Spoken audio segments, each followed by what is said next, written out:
and welcome to this week's episode of the Goodrum Show with me, Chris Goodrum. As per usual, a big thank you to everybody that watched last week's episode of the show, liked, commented, all that kind of stuff. Had a nice email from Freddie at Bunch and Bushel, say thanks for doing the episode of the show, and they seem to enjoy it. And it's kind of nice to do things other than whiskey. I mean, this is the Good Dram Show after all. It's encompassing all spirits, not necessarily just whiskey. Which reminds me, I probably must do another rum episode of the show. I really enjoy doing them, and there does seem to be quite a proliferation of certainly independently bottled rums doing the rounds at the moment. So yeah, I should fit one in fairly soon, I think, or certainly before the C word, I should say. Anyway, on to today's episode of the show.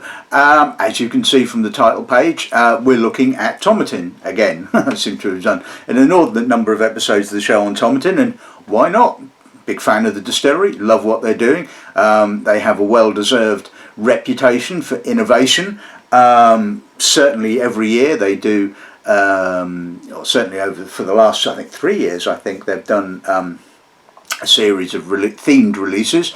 So I'm looking at the Italian collection, and you probably think, well, yeah, all right, so doing a few wine cask finishes, what's the big deal about all of that? And well, yes, I suppose so. At the end of the day, everybody does cask finishes, but you know, Tomatin seem to do them on a regular basis. And what you have to remember about these kind of things is that you have to plan way in advance. It's not like you can sort of suddenly go, all right, let's do a so-and-so finished whiskey. You know, it's got to spend at least, well, it doesn't have to spend 6 months, but more often than not, you know, 6 to 24 months in a finishing cask. You know, you've got to think at least, you know, five years ahead. You've got to have a plan for what you want to do.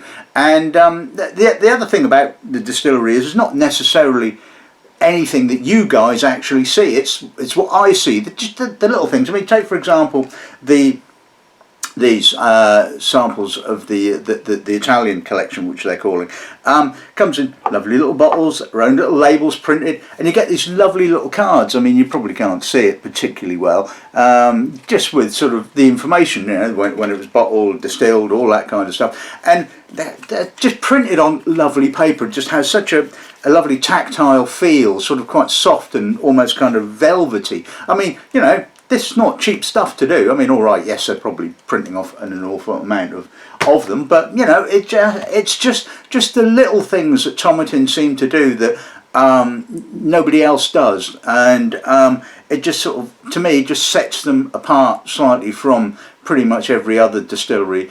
I mean, you know, that's not to denigrate any of the other distilleries I work with, but like I said, it's just the attention to details, these little things that Tomatin seem to do, that, you know, that nobody else does on a regular basis, shall we say. But anyway, which is just another reason why I really love the distillery, why I love to do episodes on the show on them. And talking of innovation, I mean, it's not just obviously the Tomatin core range. We're looking at 2 new releases in there. Cù Bòcan, although Cù Bòcan has kind of been hived off now as a sort of like a brand in its own right, after it had its rebranding and sort of new fancy bottle shape and all that kind of stuff, which is fine. And it's kind of, I suppose, you know, when it started, what I loved about Cù Bòcan was that they had some seriously aged stock of sort of lightly peated whiskey, because they'd been making it for years and doing nothing with it apart from selling it to blenders. And so, you know, the Cù Bòcan came out, and it was relatively straightforward, you know, American oak sherried version, something like that.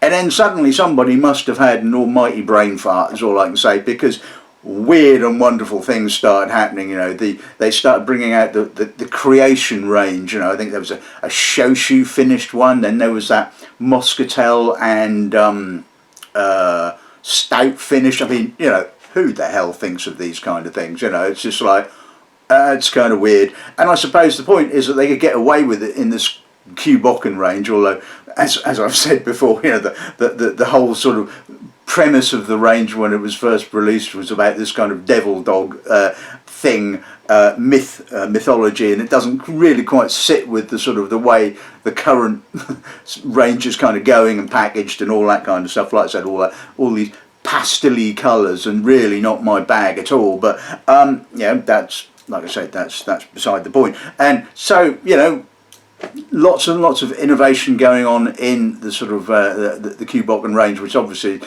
is where they've kind of decided to go completely mad and do all sorts of weird and wonderful stuff without sort of impinging, in inverted commas, on the actual Tomatin brand itself, I suppose, and that sort of stays fairly traditional at the end of the day, which, yeah, nothing wrong with that at the end. So yeah, so they kind of have an awful lot of fun, really. So anyway, I don't really need to say an awful lot more about the distillery. Don't want to keep blowing smoke up its ass, as they say.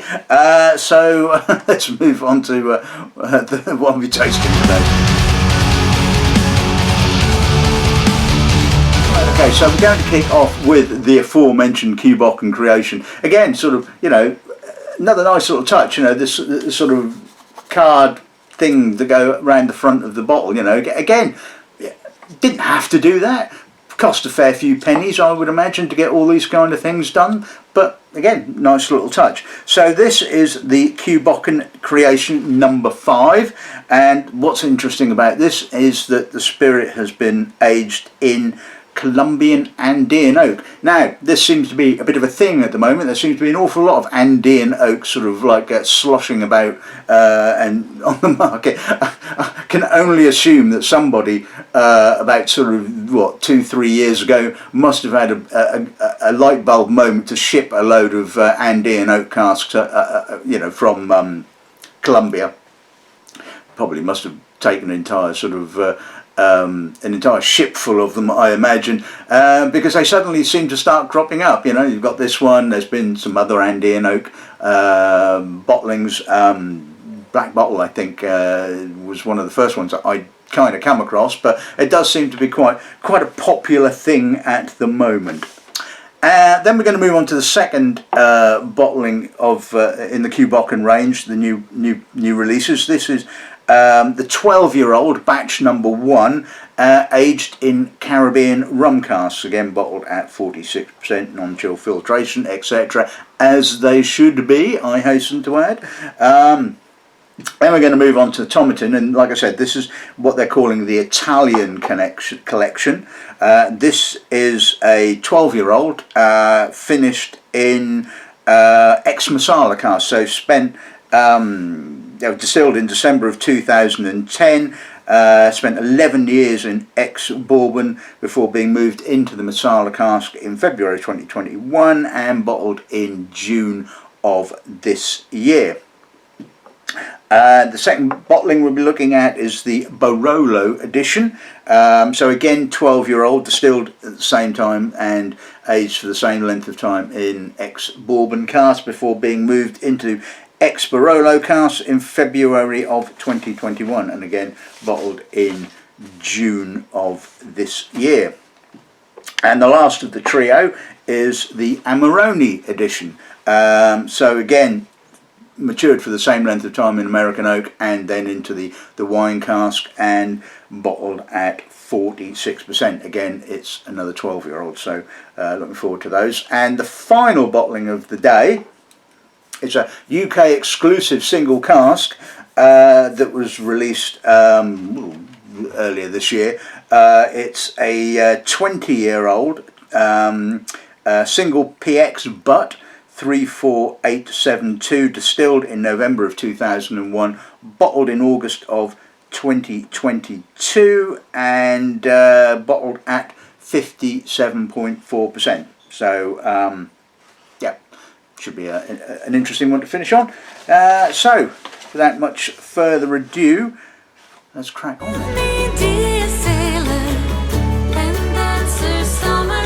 Okay, so before one of you clever sods notices the continuity error, I just had to go and fill my butt, because the last one being cask strength. Anyway, so let's kick off with the Creation No. 5, so aged in Colombian oak. Let's see what the nose gives us on this end, shall we?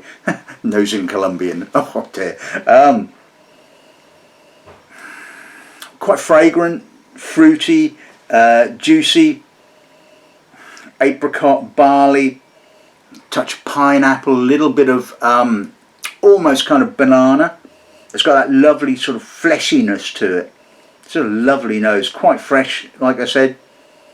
Just a sort of a background of smoke, just an intimation of smoke. Well, maybe just slightly heavier than an intimation, possibly. Yeah, it's got a nice earthiness. The Colombian oak is actually quite toasty in character, and I've noticed this with the other Andean oak bottlings, is that the oak is really toasty. You can almost kind of smell the char and the toastiness. It's beautifully rounded, absolutely lovely. I mean, I don't know how sort of, I'm going to hazard a guess that it's got a fairly loose grain, so obviously the spirit is picking up a lot of oak character fairly quickly. I mean, I'm completely guessing there. I don't know for definite, but it would seem to imply that, and it's a lovely nose. That really is a lovely nose. Let's see what the pal's like.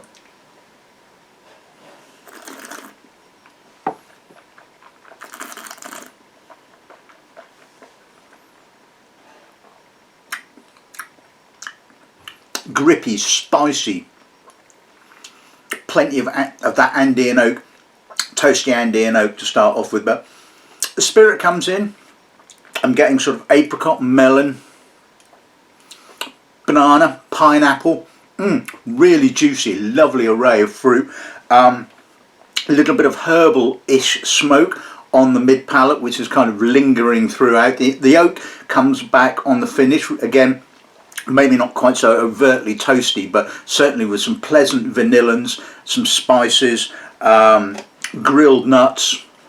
That's a lovely progression. Like I say, opens with the oak, moves into the spirit, oak returns on the finish. It's just a classic progression. And overall, I really like that. I'm really impressed. A couple of the other creation bottlings that they did not so long ago, which I completely forget what they were aged in, I didn't think worked as well as this particular one, but that absolutely spot on, lovely. If it's ocean you miss, I can sing just like this, all about its Right, okay, so let's move on to the second of the two Cù Bòcans. So this is the 12-year-old Caribbean, aged in Caribbean rum cask. Let's see what the nose gives on this end, shall we?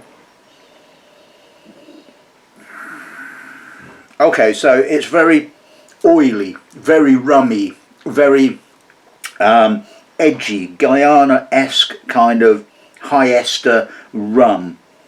In actual fact, hang on, this is supposed to be a whiskey. Yeah, there's quite a sweetness there underlying that sort of edginess as well, sort of grilled pineapple, sweet tropical fruit. I'm not really getting an awful lot of that lovely Cù Bòcan character. Maybe it's because Cù Bòcan is quite estery, quite fruity. It just seems to sort of, as it kind of merged in with the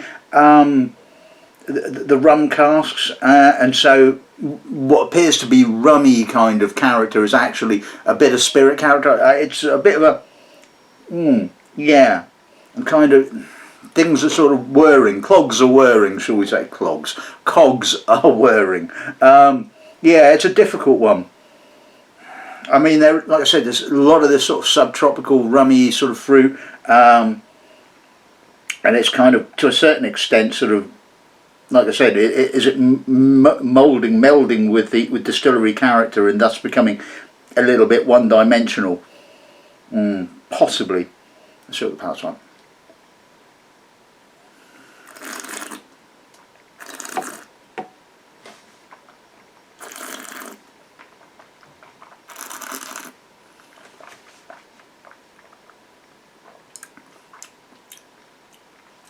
Quite oily, again, plenty of the rum character coming up front, that sort of oily Guyana-esque style, a bit rawer on the peat. The finish is a bit raw as well. It's kind of lost some softness.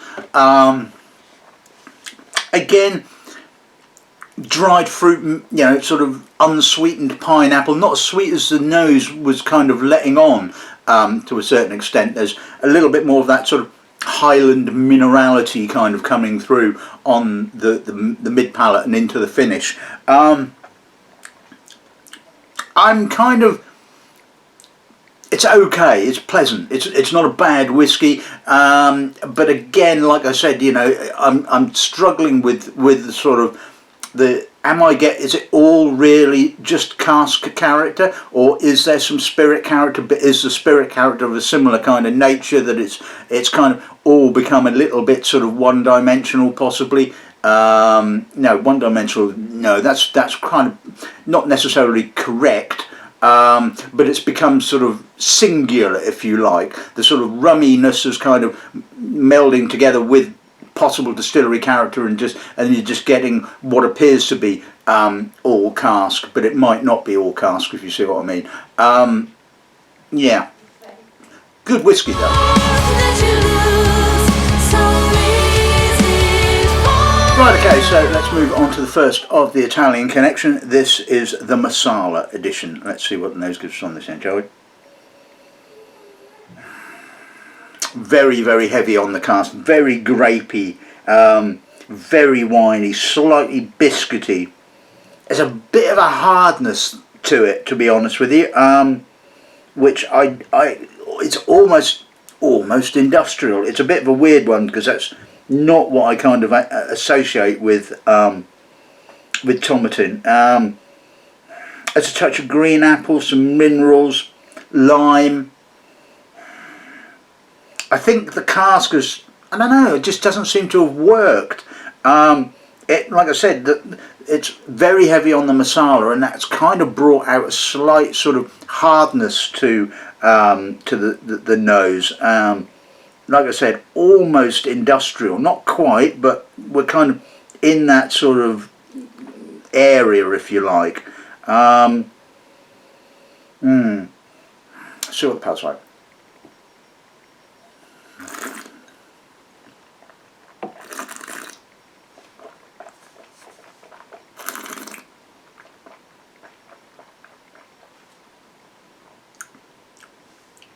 Again, grapey, winey, again slightly hard, but it's got a lovely juiciness to it. Apple, lime, no, it's not sweet, no, there's no sweet barley there at all. The barley has that sudden hard edge to it. Wouldn't quite go as far as saying industrial, but it's in that sort of, you know, it's moving towards that kind of point. Quite herbal on the mid palate. Good complexity, maybe a little heavy on the cask, and like I said, I'm not quite loving the sort of the slightly harder edge that it seems to have given the spirit, or maybe that is the spirit, I don't know. Like I said, it's not a sort of a character that I would automatically associate with Tomatin, so I'm going to have to make the assumption that the cask has just kind of, I don't know, just not really quite worked with the spirit and just made it slightly hard. Yeah, not really loving that one, it has to be said. Okay, so let's move on to the Barolo edition. Let's see what the nose gives us on this then, shall we? Now, first off, Italian wine casks seem to be, shall we say, difficult to work with, and the amount of butyric Italian wine cask finished whiskies that I've come across is quite high, more so than any other type of wine cask, which is a bit bizarre, but then maybe that's just sort of Italian wine casks, I guess. Right, so none of that here. It's lovely, juicy, fresh, crisp, raspberry, strawberry, barley, lovely balance, subtle wine cask notes, but noticeable, but the spirit is kind of showing through. A little bit of red currant, some apple, apricot, touch of tannin, touch of dusty spice, nice minerality again, got the Highland character coming through. That's just really nicely balanced. That works really well. So it certainly seems that sort of, you know, a couple of years wine cask finish is optimum. I mean, obviously, as you well know, finishing is not a precise science whatsoever. But but I think in this instance, yeah, that's worked really nicely. Let's see what the buzz on.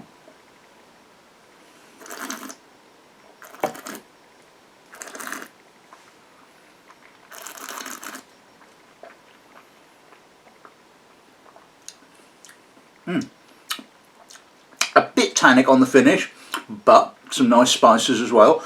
Well, like the nose, lovely balance. Red berries, red currants, apple, straw, barley, touch of vanilla, maybe a little too much tannin, I don't know. It's drying, but it's still juicy. No, I like that. Again, textbook sort of finishing. It's kind of augmented the spirit. You still get the spirit character, and getting that Highland character, getting that Tomatin character, but it's kind of added that sort of red fruit note, that sort of lush juiciness. That's a lovely whiskey, it has to be said. And yeah.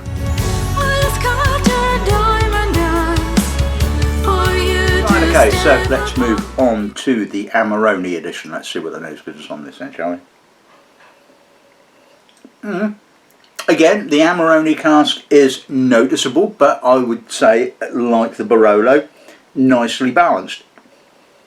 It's denser, a little bit more weightier. I'm certainly getting that kind of dried fruit, dried red fruit, fruit conserve, barley, straw, touch of lime, again some minerals, vanilla.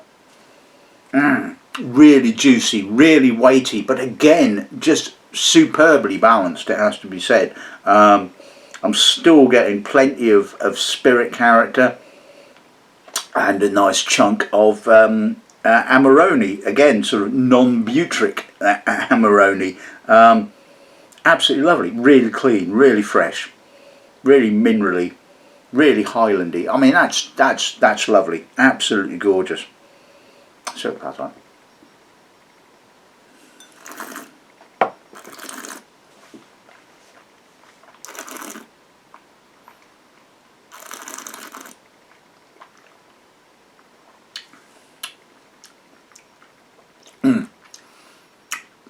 Lovely textbook bitter cherry, Italian bitter cherry character coming through on the finish. Kicks off with the cask again, so sort of juicy, weighty, sort of slightly dried fruit, red fruit conserve, raspberry, strawberry, red currants, a little bit of licorice. Moves into the distillery character on the mid part, so again apricot, a little bit of vanilla, again some lovely minerality, and then the sort of the wine cask returns on the finish, but not with the sort of same juicy rich fruitiness. It comes back with that kind of classic Italian bitter cherry note, and some lovely soft spices and tannins. Yeah, love that. That's probably the most impressive of the three, I think, from a progression point on the palate. Although, you know, I thought the Barolo edition was gorgeous, but the Amarone one, oh, damn good.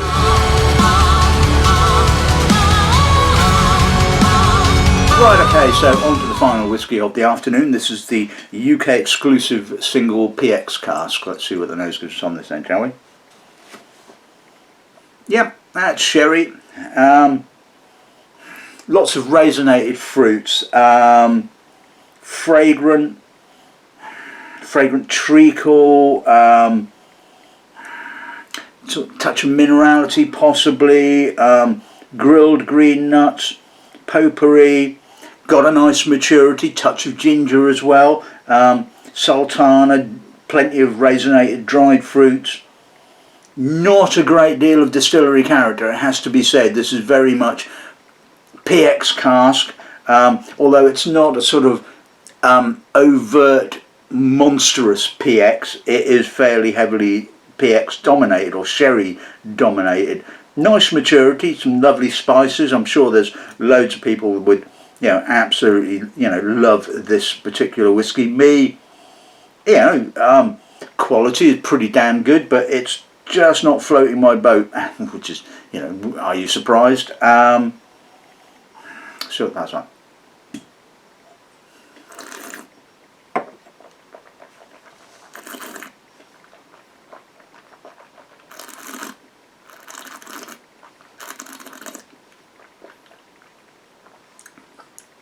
That's lots of PX. That's sweet, juicy, darker than the nose. Lots of dried fruit, lots of raisins, dried fig, walnut, dried orange, sweet cherry, a little bit of smoke. Again, feels quite mature, a little masked on the finish. The alcohol is just masking the finish, just a smidgen, touch of almond, ginger. Again, like I said, this is very much all about the cask. I'm not getting a huge amount of distillery character coming through on this. And, you know, like I said, there's lots and lots of people that will absolutely love this.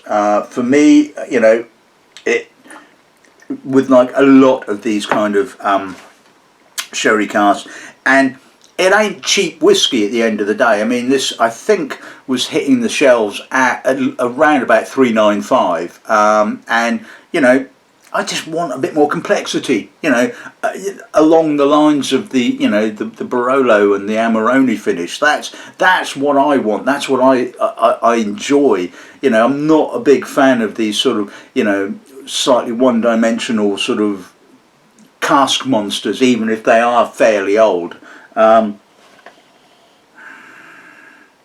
Okay, a little more. No, yeah, little more, but well, yeah, no. It's softer. I'm not. It's a little more balanced, possibly. Yeah, maybe. It's a little lighter on the sherry. So, yeah, no, I'm not getting it. It's still not getting any distillery character. It's still sherried. I mean, even though the sherry is a bit lighter, I was hoping some, you know, spirit character would kind of come through. Let's see what that's like.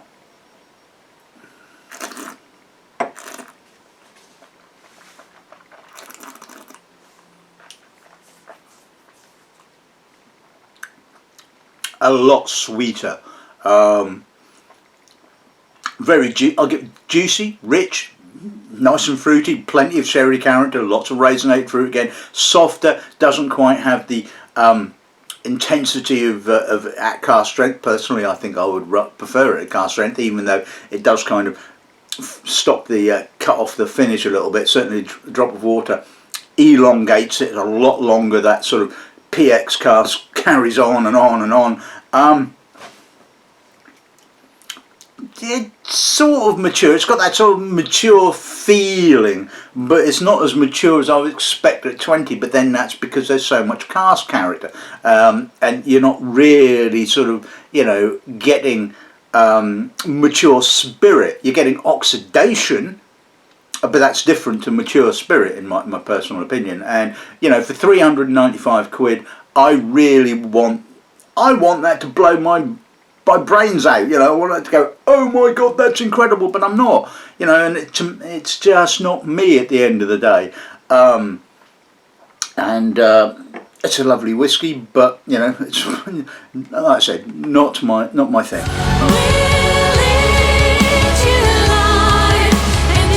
Right, okay, so firstly, big thank you to the distillery for the samples for today's episode of the show. I hope you think it's a balanced appraisal, and, you know, I think on the whole, you cannot, like I said, you cannot argue with the quality of the bottlings that Tomatin are doing. I mean, absolutely spot on. I mean, although one or two of these were not, to my personal opinion, there wasn't a stinker, there wasn't anything sort of crap, basically. You know, Tomatin just don't do crap, basically, which is good.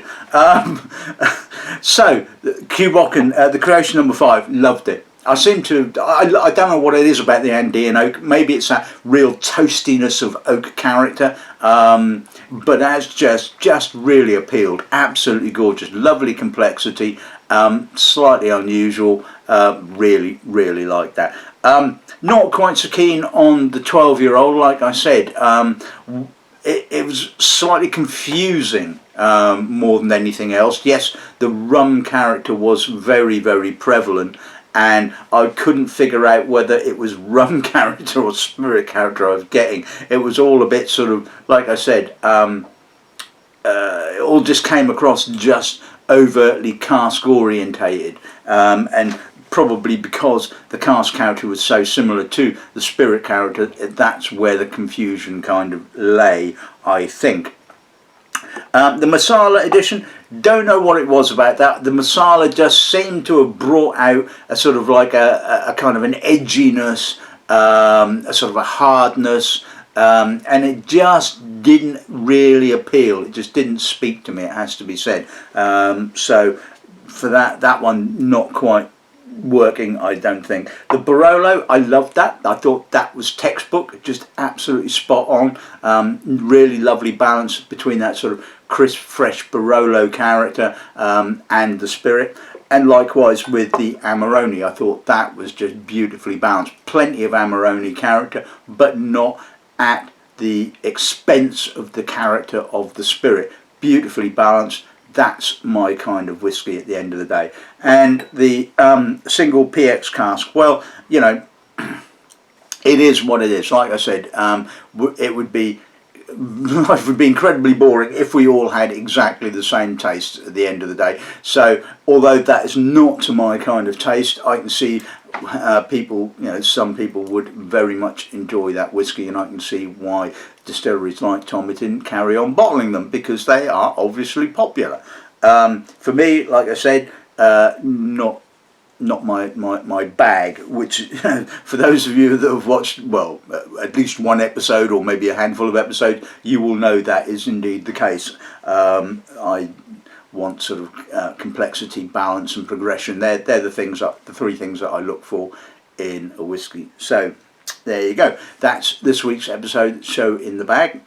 No idea what I'll be doing next week. I'll probably figure it out at some stage during the week, but hopefully it will be an interesting episode. So until then, again, big thank you to the guys at Tomatin, and all that's left to say is good afternoon and good ramming.